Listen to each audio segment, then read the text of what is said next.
Assalamualaikum warahmatullahi taala wabarakatuh. Bismillah, alhamdulillah, wassalatu wassalamu ala rasulillah. Rabbi shrah li sadri wa yassir li amri wa hlul 'uqdatam min lisani yafqahu qawli, amma ba'du. Jamaah salat subuh Masjid Nurul Iman dan umat Islam dimanapun berada, di mana suara saya dapat didengar, baik yang melalui langsung maupun melalui Zoom ataupun melalui YouTube. Mudah-mudahan kegiatan yang pagi ini kita laksanakan memberikan manfaat kepada diri kita, keluarga kita, agama kita, masyarakat, bangsa dan negara dalam forum yang lebih luas lagi. Jamaah yang dimuliakan Allah Subhanahu wa taala, sebagaimana kita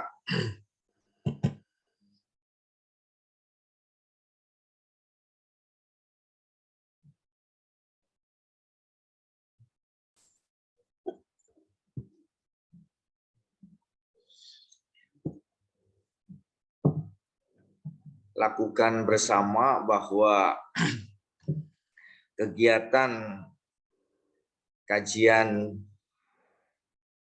subuh ba'da subuh setiap minggu di Masjid Nurul Iman kita melaksanakan kajian tafsir, dan alhamdulillah hari ini kita sudah sampai membahas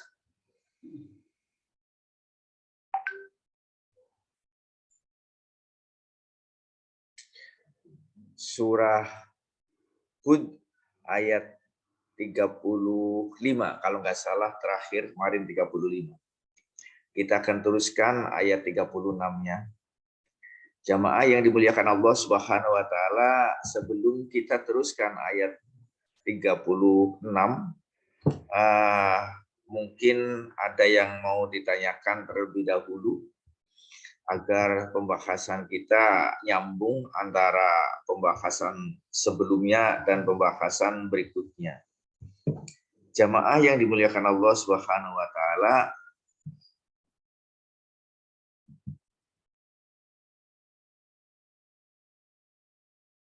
sudah yang itu sudah di-admit ya? Belum. Ya, sudah. Udah masuk di sini. Sehingga antara pembahasan yang satu dengan pembahasan sebelumnya saling keterkaitan ya.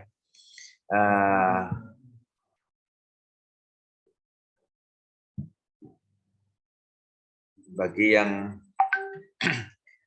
sudah connect, terima kasih, dan yang belum connect bisa langsung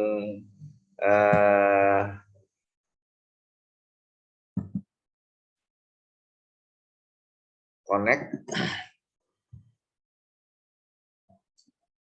Silakan kalau ada yang mau ditanyakan pembahasan sebelumnya agar kita bisa meneruskan pembahasan berikutnya.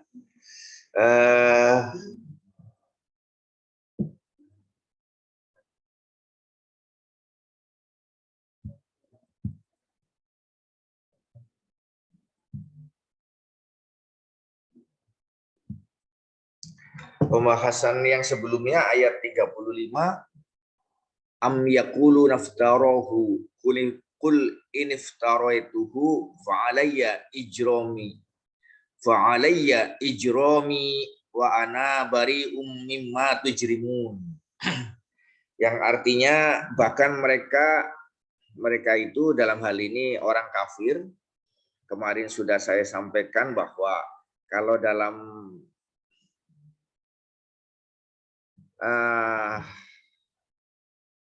kajian terbatas ini ya saya tetap menyebutnya kafir ya, bukan non muslim, karena di dalam Al-Qur'an mengatakannya begitu. Tapi kalau dalam pembicaraan, komunikasi dengan orang lain, ya bolehlah kita menggunakan kata non-muslim. Tapi karena ini kajiannya terbatas, ya di masjid konsumsinya juga, ya. Iya, nanti muncul. Ininya para jamaah,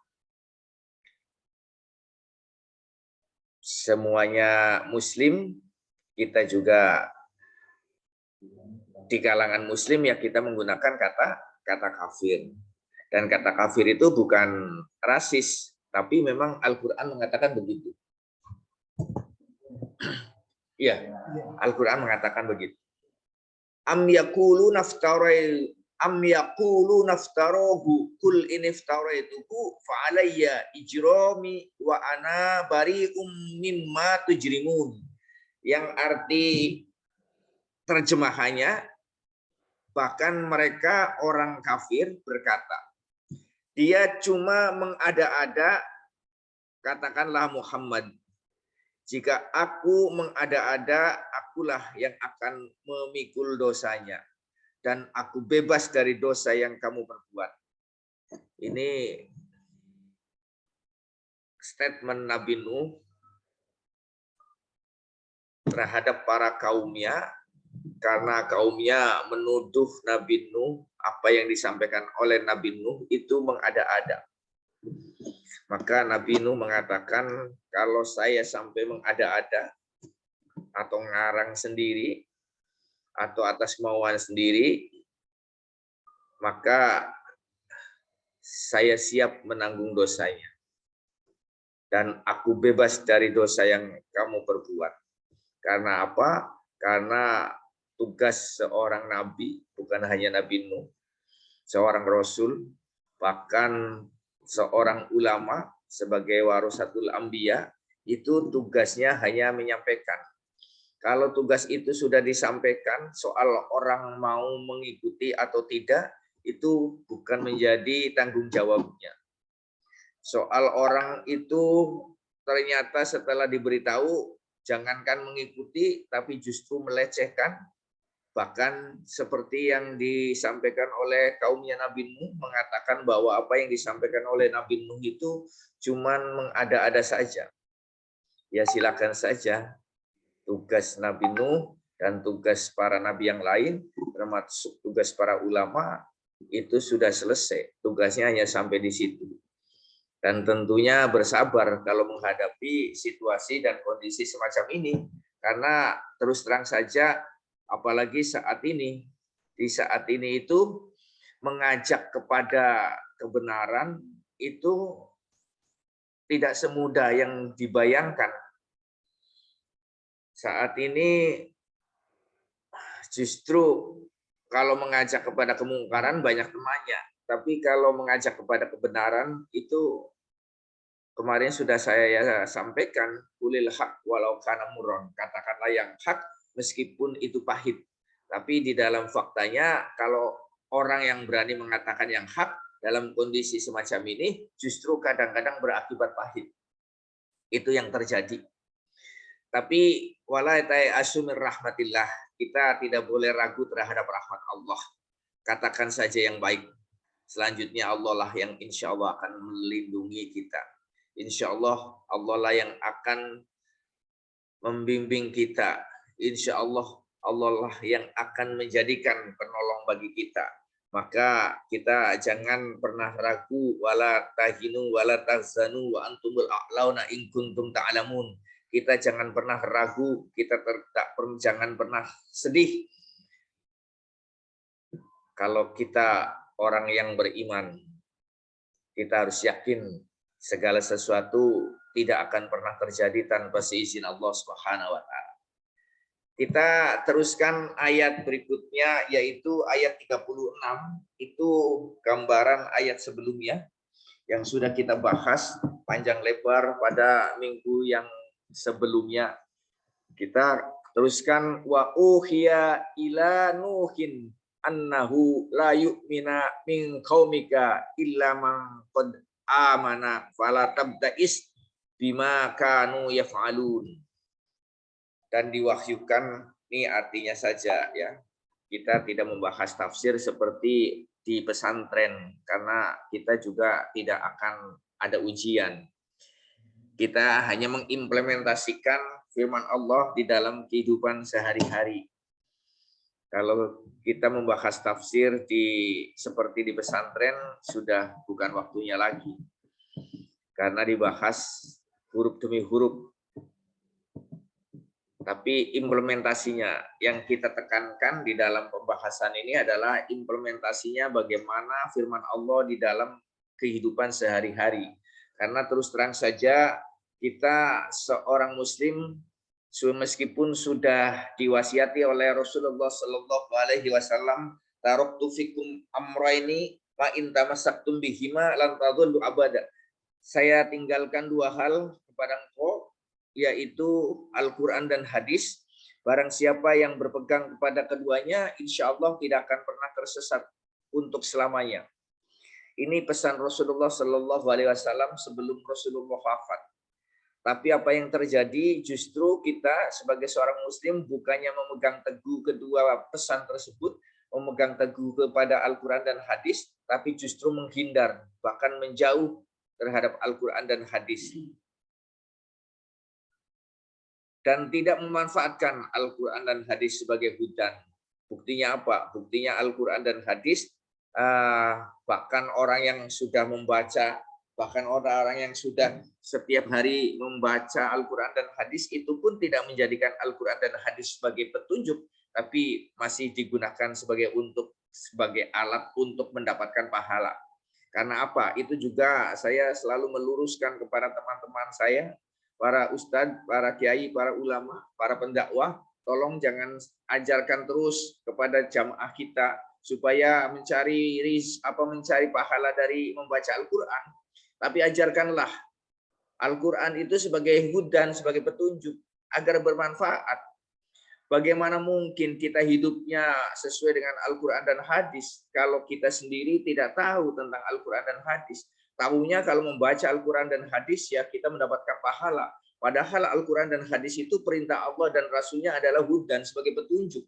Kalau kita menjadikan Al-Quran dan hadis sebagai petunjuk, insya Allah kita lantadolu abada, tidak akan pernah tersesat. Kalau tidak pernah tersesat berarti kita berada di jalan yang benar. Kalau berada di jalan yang benar, insya Allah kita akan menjadi orang yang fid dunya hasanah wa fil akhirati hasanah wa qina adzabannar. Artinya apa? Sukses di dunia dan sukses di akhirat. Sekarang jangankan sukses di akhirat, di dunia saja tidak sukses, apalagi di akhirat.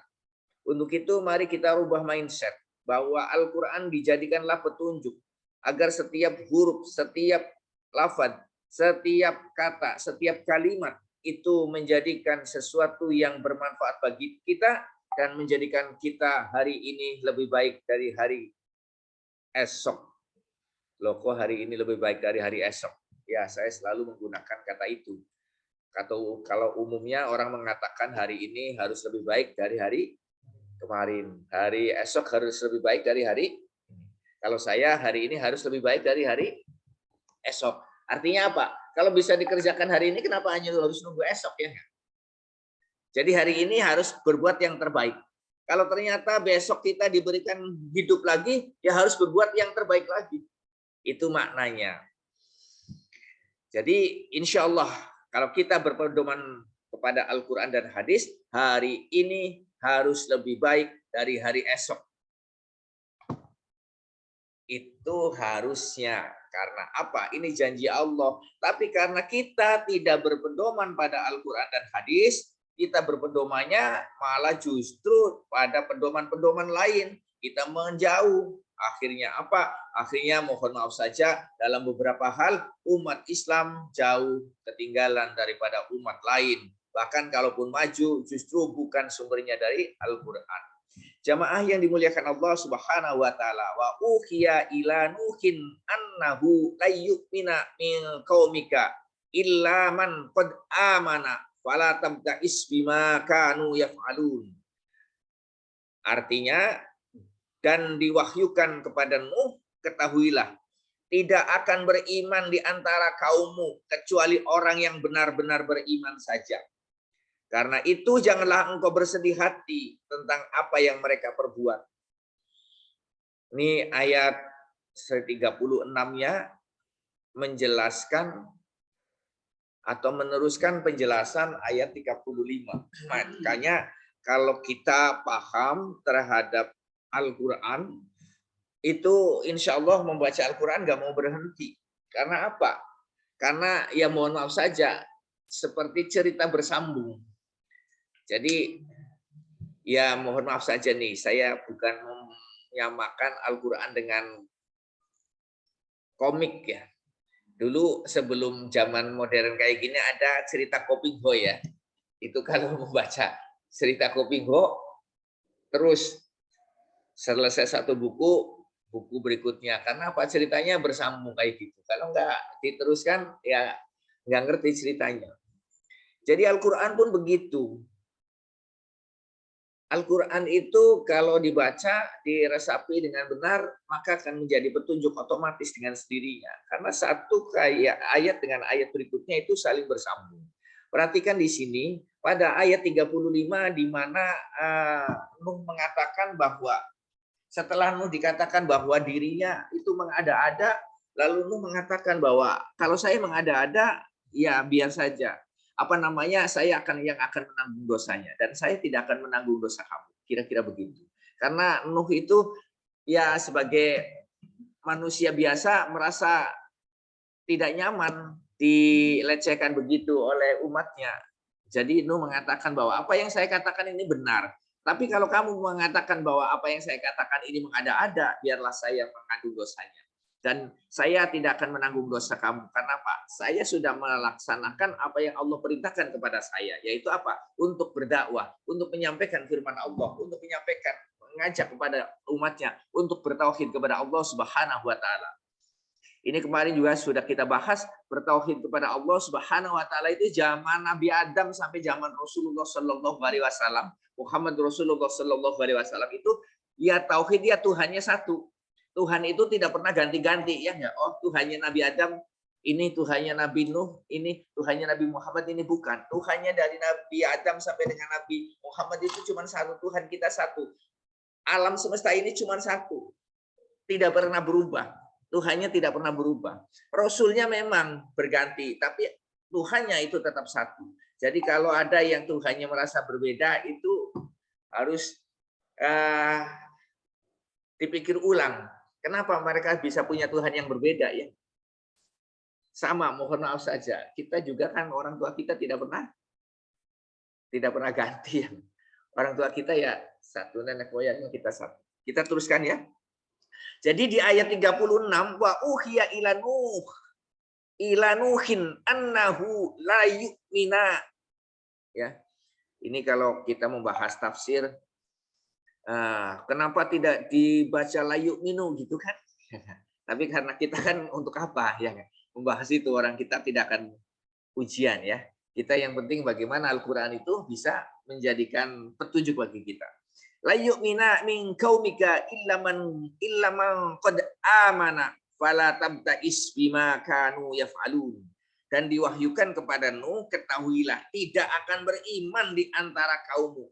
Jadi tadi kan sedikit ada keluhan dari Nabi Nuh bahwa kalau kaum maksudnya Nabi Nuh kepada kaumnya, kalau kamu mengatakan bahwa saya ini mengada-ada, biarlah saya yang akan menanggung dosanya, kira-kira begitu.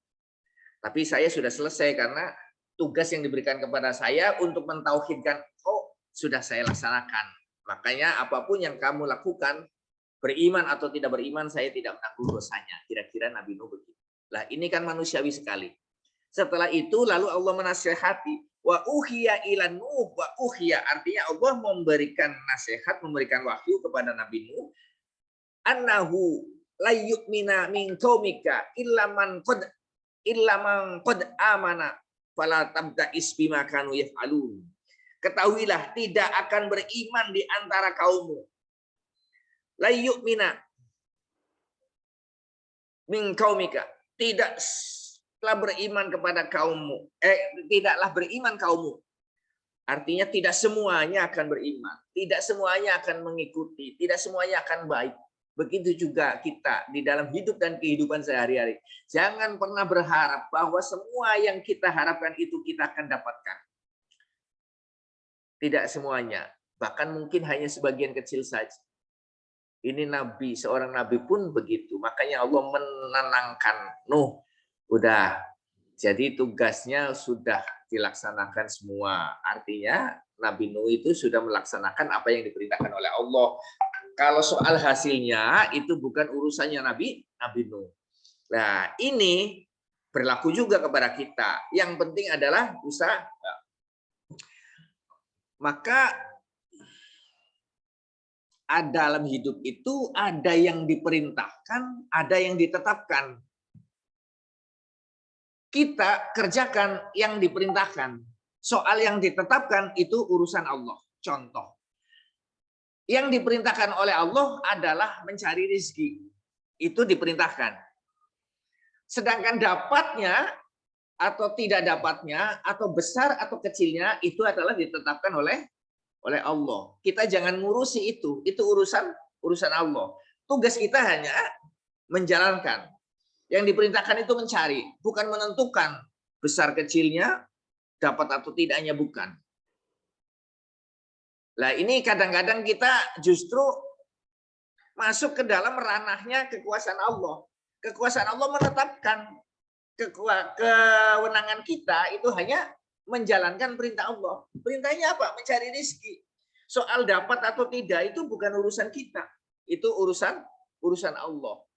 Nah, kalau kita sadar bahwa soal dapat atau tidak itu urusan Allah, karena itu adalah ketetapan Allah, maka apabila kita memperoleh dapat, kita bersyukur.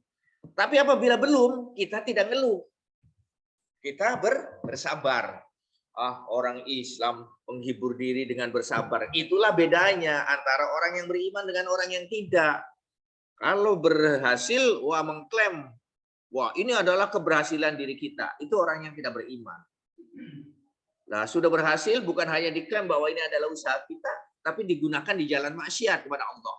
Malah justru digunakan untuk maksiat kepada Allah, untuk menentang Allah. Orang rezeki yang ngasih Allah, tapi begitu dapat malah digunakan untuk di jalan maksiat kepada Allah, menentang Allah. Tapi kalau tidak berhasil, mengeluh, menyalahkan Allah. Wah, inilah, itulah, dan lain sebagainya.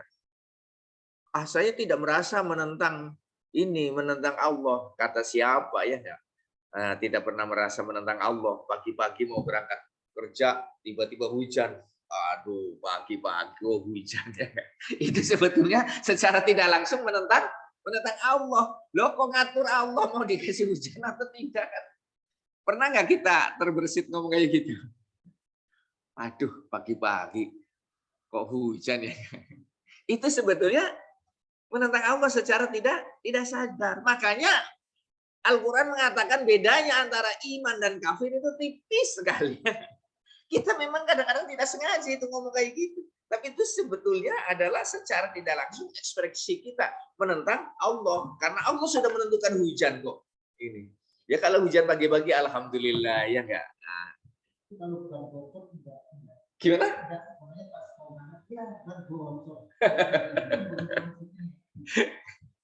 Ya, kalau kita bicaranya iman, itu tidak ada satupun daun yang jatuh tanpa seizin Allah. Ban bocor pun atas izin, betul nggak? Saya ada dokter, kasusnya seperti pertanyaan ini. Jadi dokter ini saya tanya, kok nggak sholat zuhur gitu? Waduh dok, Ustadz, saya operasi katanya. Kan kalau operasi nggak bisa ditinggal ya. Tidak ada sesuatu pun ya tadi daun jatuh tanpa seizin Allah. Ya sampean operasinya ya lihat-lihat kira-kira operasi ini bisa dijalankan, waktunya cukup apa tidak ya enggak? Kalau waktunya tidak cukup diundur atau dimajukan supaya pada saat sholat zuhur bisa ikut sholat. Tidak ada yang tidak bisa, semuanya itu bisa direncanakan. Ya. Ini corner jadwalnya dan lain sebagainya. Kalau kita punya niat, maka semuanya bisa diatur. Tapi kalau kita tidak punya niat, semuanya menjadi alasan, ya enggak? Wah, rapat jam sekian. Waduh, jam sekian saya baru datang dari kantor, ya enggak?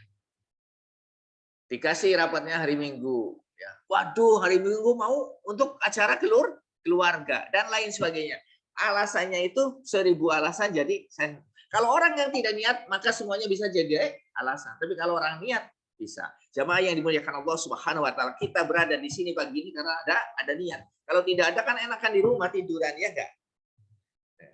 Jamaah yang dimuliakan Allah Subhanahu wa taala, wa uhiya ila nuh annahu la yu'minu min qaumika illa man qad amana, kecuali orang yang betul-betul niat, betul-betul bertekad, betul-betul beriman. Kalau orang yang bertekad kan katanya gunung kudaki, lautanku seberangi. Kalau orang jatuh cinta kan begitu katanya. Meskipun boro-boro orang tidak bisa berenang kok mau menyeberangi lautan.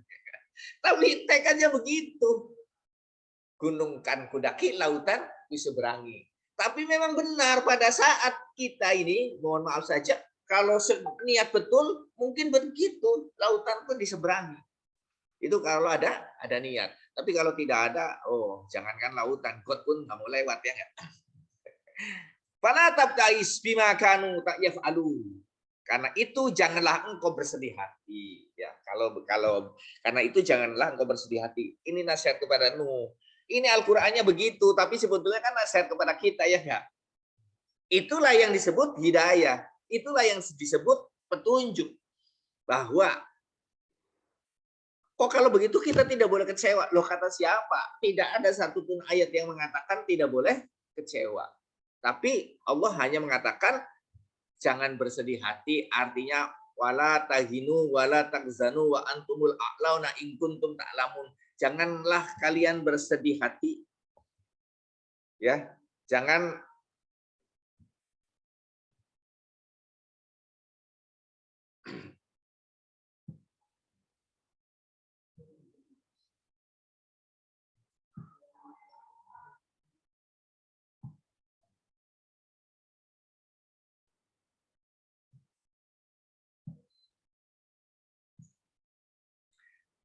bersedih hati kalau kita menghadapi hal-hal semacam itu. Jamaah yang dimuliakan Allah Subhanahu wa taala, ini ayat 35. Penekanannya adalah apabila kita mendapatkan sesuatu yang tidak sesuai dengan keinginan kita, ketahuilah kita tidak perlu bersedih hati. Jadi tadi Pak Ustadz Busro menanyakan kalau mau berangkat kerja lalu banyak bocor itu bagaimana?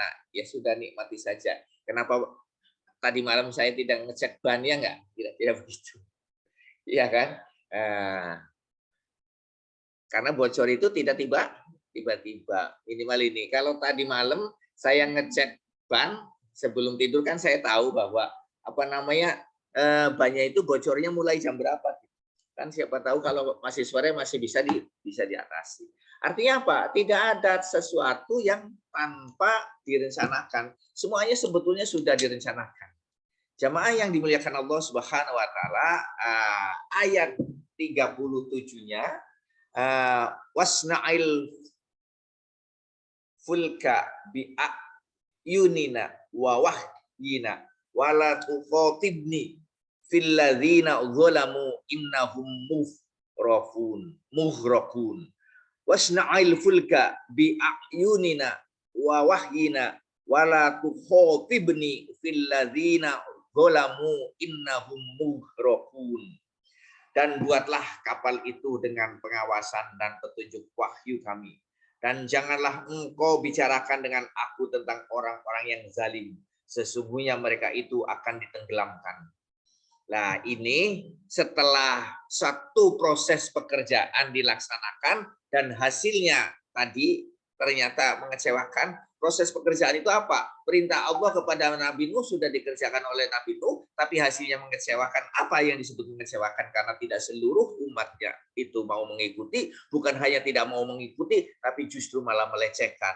Lah, ini baru Allah tadi sudah dinasihati, kamu jangan sedih lah, ya. Nabi Nuh sudah dinasihati oleh Allah, jangan sedih. Lalu akhirnya Allah memberikan harapan kepada Nabi Nuh, wa asna'il fulka bi a'yunina wa wahyina wa la tukhatibni fil ladzina zalamu innahum mughraqun. Jadi kata Allah, sekarang gini aja Nuh, kira-kira lah kita ini kalau ngomong kita ya, kalau ngomong biasanya kurang lebih begini dialognya. Udahlah buat saja kamu kapal, ya. Loh, kok hubungannya apa? Ya enggak, umatnya diajak bertauhid kepada Allah, tidak mau. Lalu kok suruh membuat kapal, kira-kira kan enggak nyambungnya enggak? Kira-kira enggak nyambung. Tapi kata Allah, udahlah buat saja kapal, ya. Dan janganlah engkau bicarakan dengan aku tentang orang-orang yang zalim. Udahlah, kamu nggak usah ngeluh. Sekarang buat saja kapal. Ya. Sesungguhnya mereka itu akan ditenggelamkan. Loh, kira-kira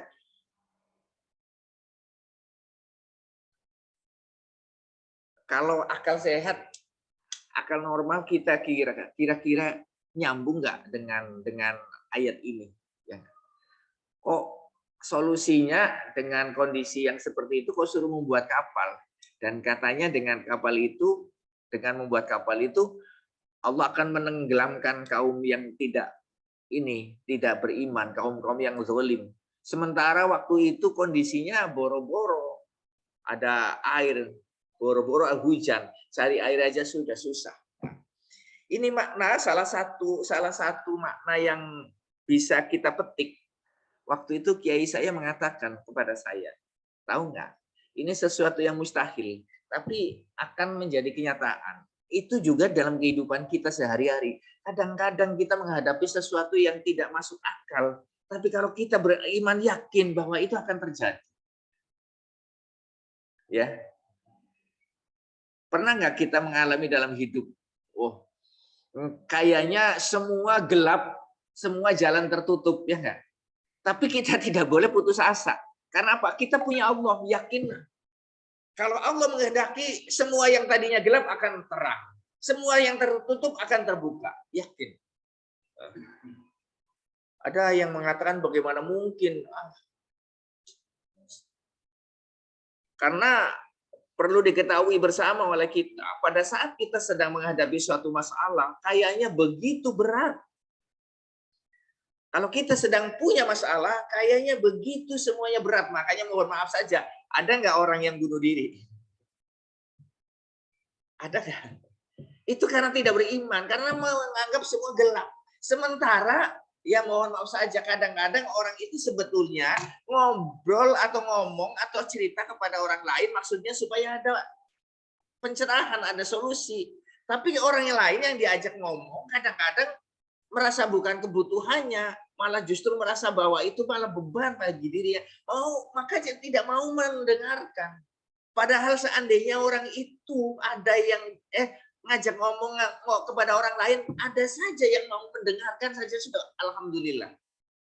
Makanya ini pengalaman bagi kita ya, jangan menyepelekan orang. Kalau ada orang ya istilah orang Jawa itu gendu-gendu rasa sama kita ya enggak. Ya luangkan waktu lah.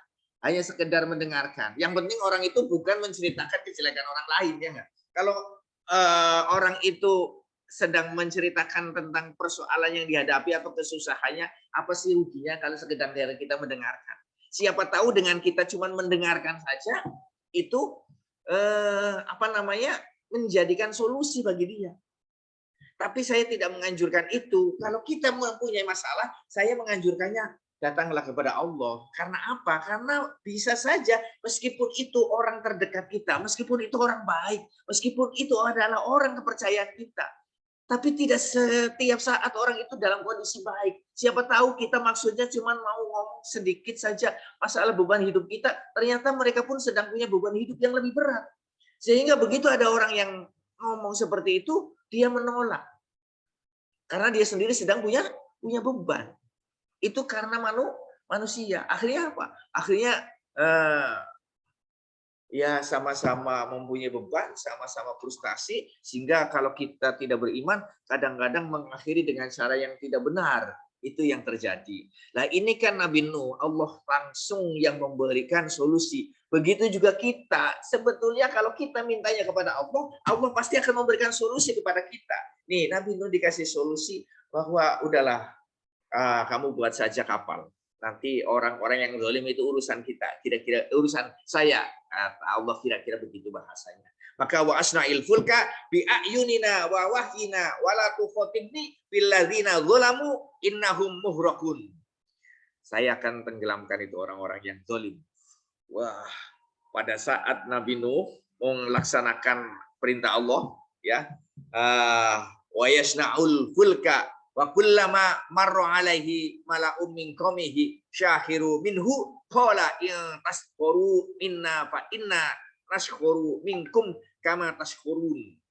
Dan mulailah Nabi Nuh membuat kapal. Setiap kali pemimpin kaumnya berjalan melewatinya dan mereka mengejeknya. Dia Nuh berkata, jika kamu mengejek kami, maka kami pun akan mengejekmu sebagaimana kamu mengejek kami. Nah, ini sudah mujadalah. Kalau istilah dalam agama mujadalah. Mujadalah itu bahasa kasarnya debat, ya kan? Debat kusir, ya kan? Tapi bahasa halusnya diskusi. Jadi pada saat Nuh melakukan perbuatan yang tidak masuk akal di musim kemarau, di mana cari air aja sudah susah, kok membuat kapal? Ya wajar saja kalau orang yang lain mengejek Nabi Nuh. Karena apa? Ya perbuatan sia-sia. Orang nyari air susah kok. Coba, kalau dalam kondisi nyari air susah musim kemarau, yang tepat adalah membuat sumur, ya enggak? Kalau Nabi Nuh membuat sumur baru dibilang, wah ini bagus, ada usaha untuk mencari air karena membuat sumur. Loh Nabi Nuh kok malah membuat kapal? Ya diejek wajar, ya enggak? Tapi Nabi Nuh karena ini adalah wahyu dari Allah yang memerintahkan membuat kapal Allah, dan Allah memberitahu bahwa kenapa buat kapal, karena nanti orang-orang yang tidak beriman akan ditenggelamkan. Nabi Nuh yakin, maka Nabi Nuh bekerja tetap membuat kapal meskipun diejek, meskipun dilecehkan oleh orang-orang sekitarnya, bahkan oleh para pembesar yang ada di sana. Tapi Nabi Nuh tetap menjalankan perintah Allah, dan Nabi Nuh mengatakan, ya boleh saja kamu mengejek saya, tapi nanti saya akan mengejek kamu dengan cara menenggelamkan kamu. Jamaah yang dimuliakan Allah Subhanahu wa taala, sekilas kemarin sudah kita bahas. Tapi hari ini di ayat 36 sampai dengan 40 kita bahas. Sekarang ayat 39, penjelasan tentang peristiwa itu, dan itu bukan untuk dongeng sebelum tidur, tapi diambil hikmahnya dari peristiwa ini. Fasaufa ta'lamuna may ya'tihi 'adzabun yukhzihi wa yahillu 'alaihi 'adzabun muqim. Maka kelak kamu akan mengetahui siapa yang akan ditimpa azab yang menghinakan dan siapa yang akan ditimpa azab yang kekal. Ini kemarin kalau tidak salah kita memberikan penjelasan bahwa beruntunglah umatnya Nabi Muhammad Shallallahu Alaihi Wasallam, umat Rasulullah Shallallahu Alaihi Wasallam, kalau mendapatkan sanksi dari Allah tidak to the point, tidak langsung seperti umat-umat sebelumnya. Kalau kita umat Muhammad Rasulullah Shallallahu Alaihi Wasallam tidak dikasih sanksi saat ini juga, tapi ada lebihnya, ada kelebihannya dan ada kekurangannya. Kalau umat-umat sebelumnya begitu ada masalah langsung dikasih sanksi. Ini salah satu contohnya. Umatnya Nabi Nuh begitu ada masalah lalu dikasih sanksi, bahkan akan ditenggelamkan. Tapi umat Rasulullah Shallallahu Alaihi Wasallam tidak seperti itu. Tapi ada yang mengatakan, oh kata siapa Ustaz? Sekarang umat Muhammad pun begitu ada masalah dikasih sanksi. Buktinya apa? Buktinya sekarang kondisi situasi dan sekarang ini sebenarnya itu adalah sanksi dari Allah Subhanahu Wa Taala, karena banyak dari umat Muhammad Shallallahu Alaihi Wasallam yang sekarang betul-betul tidak menjalankan perintah Allah dan Rasulnya. Makanya kalau sekarang bangsa dan negara ini gonjang-ganjing berbagai masalah ada, itu sebetulnya sanksi langsung. Katanya begitu. Benar-benar juga ya. Karena apa? Kalau penduduk suatu negeri beriman dan bertakwa. Walau anna ahlal qura amanu wattaqau la fatahna alaihim barakatim minas sama'i wal ardh. Walakin kadzabu fa akhadnahum bima kanu yaksibun. Karena apa? Karena kalau penduduk suatu negeri beriman dan bertakwa, maka akan dibuka barokah dari depan, dari belakang, dari atas, dari bawah.